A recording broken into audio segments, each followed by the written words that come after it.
Hey everyone, welcome back to another OSRS Iron Man from scratch video. So I'll put it simply, we need some money, which means today we're working towards building a cash stack in a few different ways, in amongst the usual progress grind, chipping away at our skilling, quests and collection logs. Speaking of building RuneScape cash stacks, what's your favourite early game moneymaker? Can be on a main account, Iron Man, whatever you prefer. Let me know in the comments below. So we left off the previous episode in the middle of a nice big fishing grind, jumping between a little bit of Temporos and a bit of Barbarian fishing throughout. We also managed to grab our full Angler's outfit from the fishing trawler, as well as finishing off a handful of quests, including the classic Fight Arena, Tree Gnome Village and Waterfall combo for a big boost to our melees. So a few little highlights that came up along the way during the fishing grind over the last week or so. Probably the biggest highlight was getting to open up over 1,000 Tempros rewards permits, which was pretty awesome. It took a lot of patience to save that up, but we'll get to that in a little bit. Got a nice little random event here to add to our collection log with the camo outfit. 30 agility. Went back to Tempros now that we have the Angler outfit to get another combat task complete. This one's from completing the game of Tempros while wearing the full Angler's outfit. Since there was only one combat achievement left, which was to attack Tempros with cannons from both sides at both ships, I figured I might as well knock it out of the way. I had a few solo attempts though. I was so used to letting the fires run rampant during the solo method that I would just run across the other side and realize I couldn't get up to the boat. But we got there in the end, knocking out the final combat task for Tempros. So that's our first fully complete combat achievement log for the account, which is pretty awesome. 40 cooking. I wanted to include like the big milestone sort of 10 level benchmarks, but somehow I forgot level 70 fishing, so we're gonna have to just settle for 69 instead. Yeah, I know. And another little random event for a nice little collection log slot.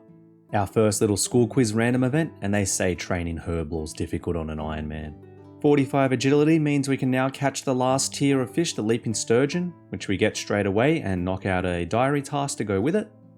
So I actually did a fair bit of 3-tick fishing throughout this, and I found it quite enjoyable and relaxing, so I figured why not give it a go to do the next difficulty up and do the 3-tick cut-eat fishing.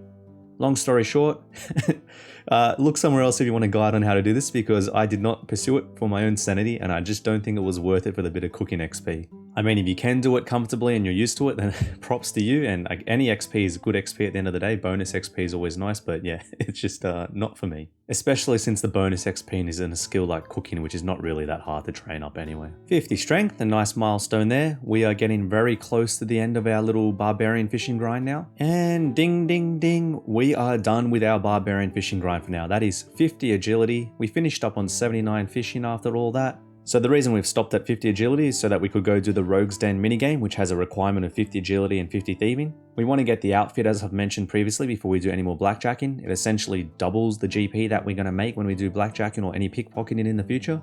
So just on our way down into the Rogue's Den, we're going to quickly grab a couple of alcoholic beverages from the bartender here. Going to grab ourselves 5 Asgardian Ale, 39 Wizard Mind Bombs and 12 Dwarven Stouts. You just have to hop around and grab that.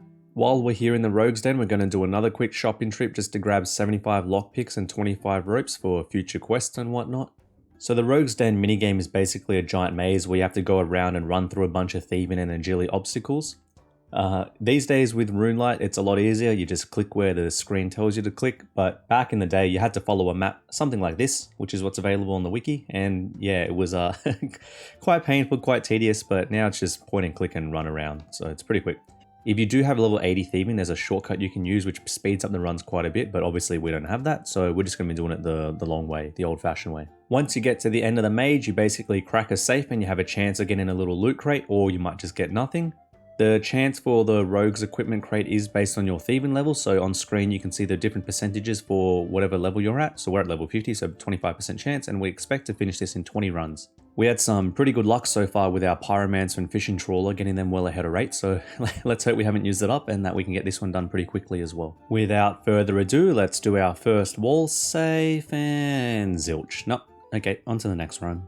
Since we don't have access to stamina potions yet, we're just going to spend a bit of time cooking whatever random fish we have sitting in our bank, just so that we can wait for the run to restore and we can do the laps a little bit more efficiently.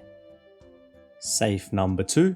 We've been interrupted already, but for a good reason. A little beekeeper random event, so that's going to be another collection log slot filled. Beautiful. Attempt number 3. Hey, there we go. Attempt number 4, we've got our first piece. That's a pretty good start. I think we'll just work top to bottom, so we'll start with the mask. Okay, we're going to go for the back to back, and wow, it's just that easy. 2 pieces down. Okay, back to back to back maybe. Come on. Come on. Come on. Oh, boo. Okay, we didn't have to wait that long. We got another piece on our 7th attempt, so we just skipped one. Almost the back-to-back-to-back. Okay, let's try another back-to-back. Oh boy, this is silly. Okay, we got one to go. Let's hope we haven't jinxed it and knock it out really quick. Brief interruption to bring you level 50 cooking. Right, so we're back to it after that 50 cooking fishing break, and this is a 10. Oh my, wow. Wait, that's technically back to back to back then to finish. So we went back to back, skipped one, back to back to back, and we're done. Okay. I don't think there's a kill count. Otherwise, I don't know if there's any other way to prove it, but I promise it was actually that quick. That's all 5 pieces done. Look at that. That's our second collection log fully greened out. I mean, it's not really a hard one, but still nice to have. So yeah, let's keep going on then. We're done here. Hey, there we go. Look at us, a professional looking thief now, ready to go steal from the we're gonna steal from the rich people, right? Steal from the rich, give to the poor. That's the motto. I think that's what we're meant to do. Anyway, just before we head off to do some blackjacking and money making, we're just gonna quickly finish off fishing contest since we're in the area just south of Berthorpe. Nice little bit of fishing XP, and that's actually 50 quest points. Very, very nice. Another little milestone for the account. So we've got our last teleport tab to get us to Polnivneach. And now it's time to settle into a little bit of blackjacking and time to make some bank. It'll be a lot quicker now that we have the rogue's outfit to get the gold. We're here for the cash more than the experience. I want to get to at least our sort of first million GP, probably 1.5 to 2 mil, so let's get cracking. So last time I was doing some pickpocketing, I mentioned that if you end up in combat or you fail the pickpocket and they get aggressive, you can wait for a hit splat to appear, then right click lure on them and spam spacebar through the dialogue. That'll cancel the aggression and get you out of combat. The problem with this is it means you have to wait for a couple of hit splats and you have to work out your timing and pay a lot more attention. There's actually a lot quicker and simpler way, which is just every time you knock out, always left click pickpocket. Even if you don't knock them out and you attempt to pickpocket and the pickpocket fails again, it'll still stop them from entering combat with you. Or on the other hand, you'll just get a successful pickpocket off and you get a bonus pickpocket. It's a lot simpler, and that way you don't have to think. You literally just, everything is knockout pickpocket and it's just the same thing over and over. There's no thinking and adjusting your clicks for any. I don't think I mentioned this before. For any new players who aren't aware, you can just buy wines from the bar down at the bottom of the town, which is quick and cheap, easy food to use while you're blackjacking. Just about to hit 55 thieving, so we can graduate to the next tier of bandit, which will speed things up a bit. So the level 56 bandits are the next step up. You can also tell a difference because these guys are carrying a simi around rather than the blackjack of the level 41 bandits. You can see there, this guy just strolling past right here. So not only are we getting more XP and gold because our success rate on the knockouts is improving with our level, you can see these guys give us, I think, 84 XP versus the 65 we were getting previously, which is quite a large increase, and more GP on top of that per pickpocket. Another little milestone, 60 thieving achieved. Speaking of milestones, there's 80 fishing. That's a nice big one. I've just been coming back to Tempoross whenever I need a little bit of semi-AFK time in between doing other tasks, so I'm just weaving it in between my blackjacking. And yet another very nice milestone coming up, that is 1,000 rewards permits at Tempoross. It's going to be time to open these soon, I think, but we'll save it a little bit longer. I've still got a few more things I want to do. Hello, my favorite little Gravedigger random event. That's another couple collection log slots. We're actually almost done with this now. We just need the zombie mask and that's all the Leo Gravedigger events done. We don't have to do it again after that. Okay, 1,300 rewards permits. I don't think I can wait much longer. I really want to see what loot we can get. There's a lot of useful stuff in there we can use as well, especially I want to help get towards that cash stack we're trying to build with the blackjacking. So yeah, I think it's about time. Hello, future JB here. So massive spoiler warning for the upcoming clip. I've gone ahead and opened all the 1,300 or so permits. If you want to see the actual live opening and reactions and what we got, then I've made a separate video on the info card on screen on the top right, where I go through the full opening process. If you've already seen that or you don't particularly care and you just want to see the actual final results, then keep on watching. Otherwise, I'll see you back here in a little bit. So this is pretty much all the loot that we got. I apologize in advance to anyone with OCD for the bank not being organized. Actually, I'll show you if I go into Runelight, because the problem is some of it was already lost to the rest of the bank space where we had items existing. So if you look here in the Runelight tab, you can see everything that we got. Unfortunately, no pet, but we got a good amount of rewards caskets.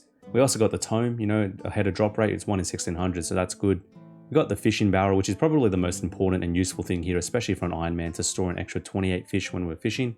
Makes AFKing in the future a lot easier, especially for things like Grumbwines and that. A lot of the jewellery, of course, is very nice. The ruby necklaces for dig site pendants for birdhouse runs in the future. There's also sapphire necklaces, but I think they're already in my other bank tab because I had made some previously. For games necklaces, rings of jewel in there with emerald rings, so a lot of good stuff. A lot of fish in that as well for future food supplies. Not quite as crazy lucky as the old Winter Todd tab here with the double dragon axe and double tome of fire, but you know what, we'll take it. And for those of you with a keen eye, we are officially an old school RuneScape millionaire. We are making gains. There's also a bit more cash with all the alks and that from Tempoross, but we still need a little bit more money. We don't have a high alchemy at the moment, so we're going to go back to blackjacking and keep building that cash stack a little bit further. But it is very nice to see that 4 figures on the cash stack now. Well, it's back to the life of a dodgy thieving criminal for me. If you've enjoyed the video so far and want to keep following along as we build this Iron Man from scratch, then please drop a like and a sub to keep up to date. And if you want something to keep yourself entertained in the meantime, check out the previous episode on screen. Otherwise, I'll catch you in the next one. Have a good one, guys. See ya.